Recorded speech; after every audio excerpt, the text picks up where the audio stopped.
Hola amigos, ¿cómo están? Esperando que tengan un excelente día. Queremos hoy enseñarles un método para poder estudiar, analizar e interpretar la Biblia. Un método de hermenéutica que se llama el contexto interno. Es un método muy importante, es un contexto que se debe de estudiar, se debe hacer preguntas al mismo texto de la Biblia, en el cual tenemos 10 preguntas como ejemplo, como base para que ustedes puedan entender. Como pregunta número uno es: ¿quién es el autor? Un ejemplo, el libro de los Hechos. ¿Quién es el autor? El libro de los Hechos, el autor es Lucas, como podemos saber, porque en el libro de Lucas es el primer tratado que Lucas manda a Teófilo. Que en Teófilo hay varios, digamos, significados que podría ser Teófilo, pero también se puede especificar para algunos Teo, que es Dios, y el resto sería amigo de Dios. Entonces quizás está escribiendo Lucas a los amigos de Dios. Pero ¿quién es el autor del libro de los Hechos? En este caso es Lucas. Número 2: ¿a quién está hablando el autor? Lucas, ¿a quién está hablando? Le está hablando a Teófilo. Teófilo es quien pide a Lucas. También se señala que Teófilo puede ser un cristiano, un nuevo cristiano adinerado que le pide a Lucas que pueda escribir acerca de Jesús, de su nueva cultura, de su nuevo estilo de vida, de este nuevo movimiento que se llama el cristianismo. ¿Y a quién está hablando? Está hablando en este caso a Teófilo, le escribe. Número 3: ¿quién está hablando? En muchos pasajes del libro de los Hechos tú puedes ver que está hablando Pablo, está hablando Juan, está hablando Pedro, está hablando Esteban, está hablando Felipe al eunuco.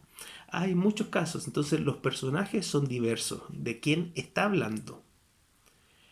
Después, número 4: ¿a quién está hablando? Por ejemplo, eh, Pablo le habla a los corintios, a los atenienses, eh, Pedro al Sanedrín, Felipe al eunuco etíope, y así sucesivamente. Esteban le habla a toda la gente que estaba alrededor del pueblo que después lo apedrearon. Entonces, la pregunta número 5: ¿cuál es el término o idea importante de este pasaje? ¿Es el amor? ¿Es la paciencia? ¿Es la resurrección? ¿Es la salvación? ¿Es la gracia? Tenemos que ver también ese contexto. Número 6: ¿hay términos que necesitamos definir para entender mejor el texto? Cuando nos hablan de remisión, de justificación, santificación, debemos de la misma gracia, debemos de buscar la definición bien correcta para poder entender lo que está escribiendo el autor del libro. Número 7: ¿qué gente, qué nombres, qué lugares son mencionados y qué sabes de ellos? ¿Quién era Bernabé? ¿Quién fue Pablo? ¿Quién fue Juan Marcos? Y así sucesivamente: ¿quién era Ananías y Zafiras? ¿Quién era Priscila? Y así podemos ver que cuando van apareciendo personajes nuevos, Apolo, tú te vas dando cuenta y tienes que buscar información acerca de ellos. ¿Qué es lo que fueron? ¿Cuál es la conexión entre ellos? Número 8: puede identificar relaciones obvias de causa y efecto, una causa y un efecto dentro del mismo pasaje que estamos estudiando. Y número 9 es: ¿hay una aplicación obvia en este pasaje? ¿Cuál es la aplicación? ¿Cuál es la aplicación práctica para mí? Si Jesús está hablando del perdón, ¿qué es lo que tengo que hacer yo? Perdonar.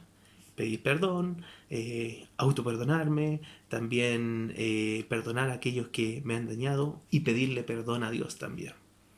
Y número 10: algo también que importante, ¿qué notamos en este pasaje? que necesitamos estudiar más para poder entender y comprender. Así que esos serían 10 preguntas que tú puedes hacer para tener un buen contexto interno. Así que eso, amigo, un abrazo, bendiciones.